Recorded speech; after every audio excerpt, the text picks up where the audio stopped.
Selamat sore Coach, saya Daniel Moranta akan menjelaskan materi yang telah saya selesaikan dan juga nanti ada penjelasan kode program yang telah saya buat untuk mengklasifikasi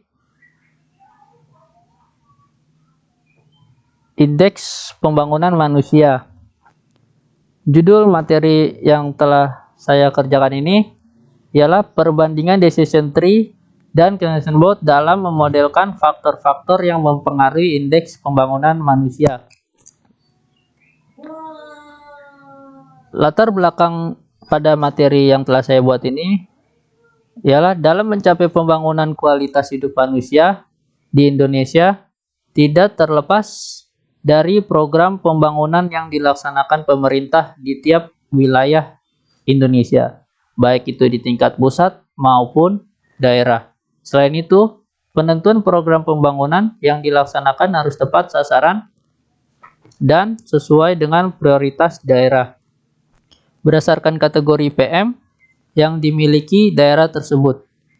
Indonesia perlu adanya suatu sistem keputusan yang dapat menentukan klasifikasi kategori IPM secara cepat dan akurat. Rumusan masalah pada materi ini terdapat dua rumusan masalah. Pertama, bagaimana membangun sistem keputusan yang dapat menentukan klasifikasi kategori IPM secara cepat dan akurat.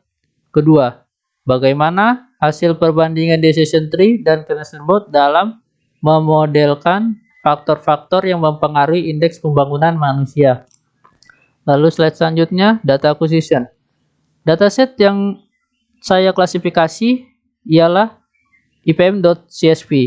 Adapun variabel dari dataset ipm.csv dibagi menjadi dua, yaitu variabel independen, itu sebagai variabel terikatnya.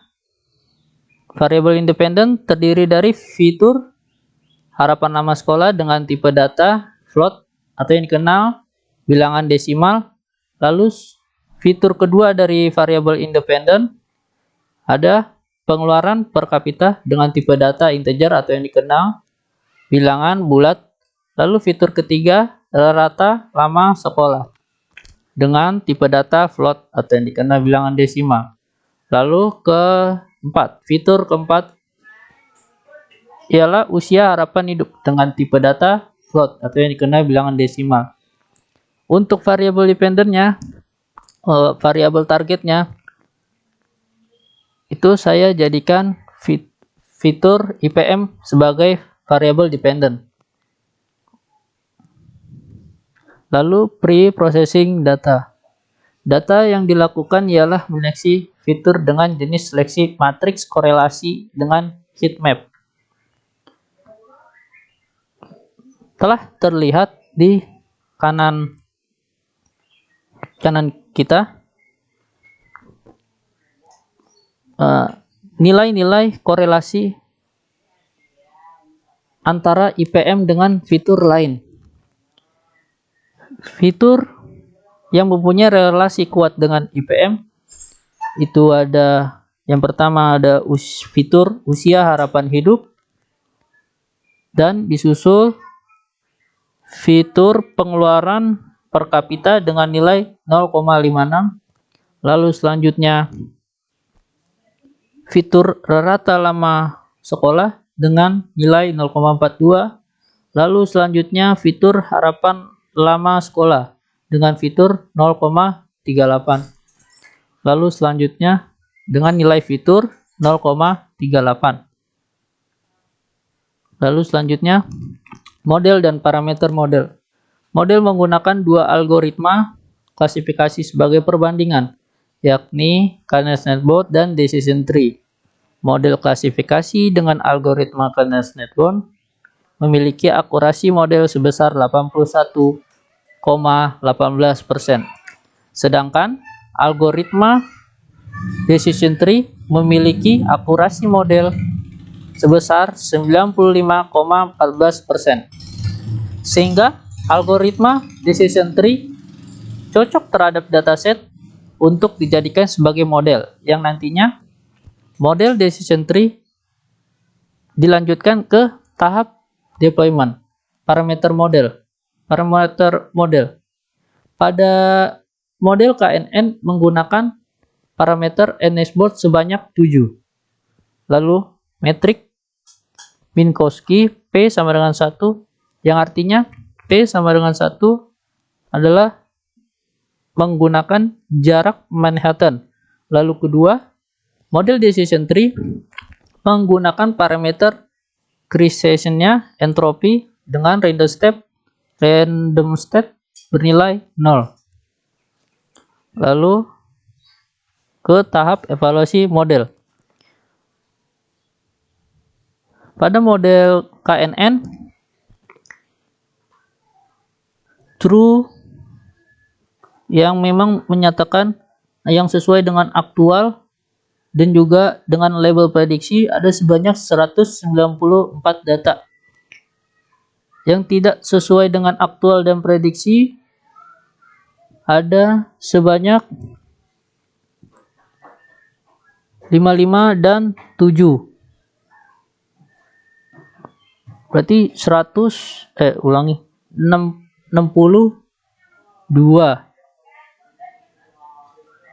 Lalu selanjutnya yang sesuai aktual 1, prediksi 1 itu ada sebanyak 22 data. Aktual 2 yang mengatakan 2, lalu label prediksi yang mengatakan 2 itu sebanyak 289. Lalu selanjutnya yang mengatakan aktualnya 3 dan prediksinya 3 itu sebanyak 33 data. Nah, untuk keterangan 0, 1, 2, 3 ini itu adalah 0 artinya low, 1 artinya normal, 2 artinya high, 3 artinya very high. Baik, saya lanjutkan. Sedangkan decision tree lebih akurat, lebih terbaca datanya. Mengapa?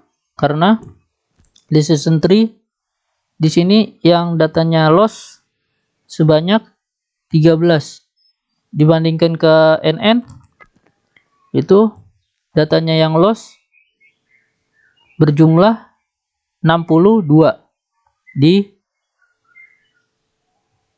yang di bagian low. Lalu selanjutnya di bagian normal, 1 berarti normal, itu ada sebanyak 26 yang benar-benar terprediksi. Lalu selanjutnya yang high itu ada sebanyak data 326 data yang benar-benar terprediksi bahwa itu 2. Bahwa itu high, kategori PM high. Lalu selanjutnya yang very high itu ada sebanyak 37 yang benar-benar diprediksi very high. Lalu selanjutnya kesimpulan. Model klasifikasi dengan algoritma KNN memiliki akurasi model sebesar 81,18%, sedangkan algoritma decision tree memiliki akurasi model sebesar 95,14%. Sehingga algoritma decision tree cocok terhadap dataset untuk dijadikan sebagai model deployment. Selanjutnya saya ke kode program yang telah saya rancang.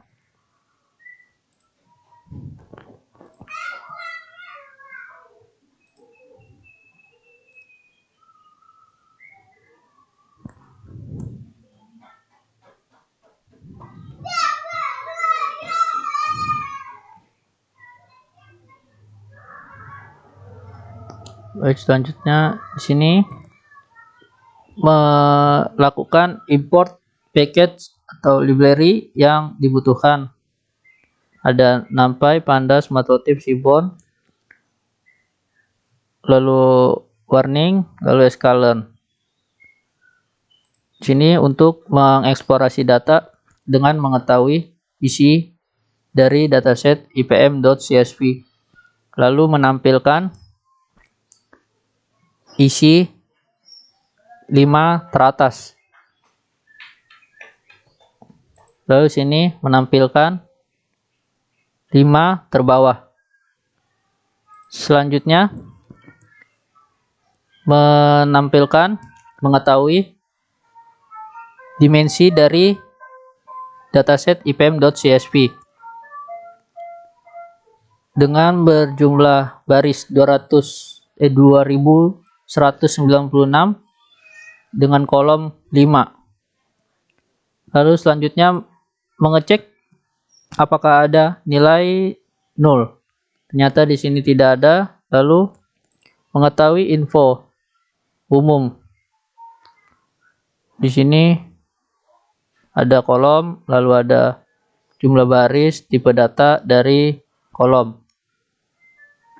Lalu selanjutnya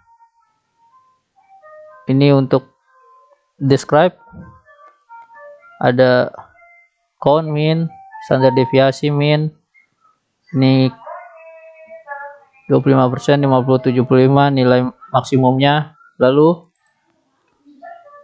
ini untuk mengetahui nilai uniknya.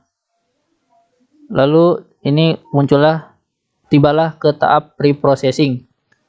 Di tahap data preprocessing, untuk data X-nya itu ada harapan nama sekolah, pengeluaran per kapita, rata lama sekolah, lalu Y-nya sebagai target. Lalu ini untuk melihat korelasi, untuk melihat nilai korelasi terhadap variabel Y. Lalu ini materi korelasi dengan heat map, tadi dengan bar chart, diagram batang. Lalu selanjutnya ini ada shape-nya, dimensi dari data X-train, X-test, Y-train, Y-test. Lalu selanjutnya modeling, logistic regression, mengeluarkan akurasi 77%. Lalu KNN mengeluarkan akurasi 81% dengan confusion matrix sebagai berikut.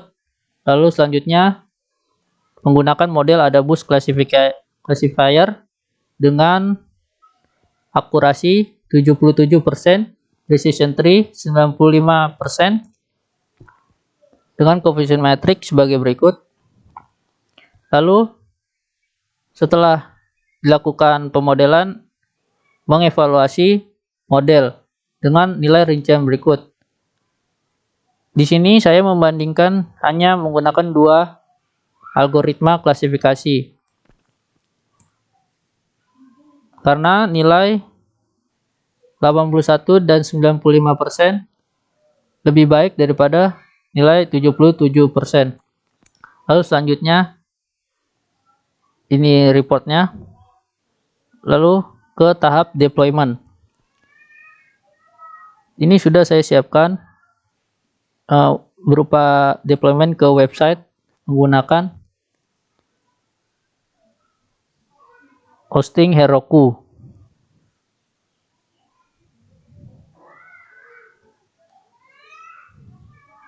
Misalnya harapan nama sekolahnya 10, terus pengeluaran per kapitanya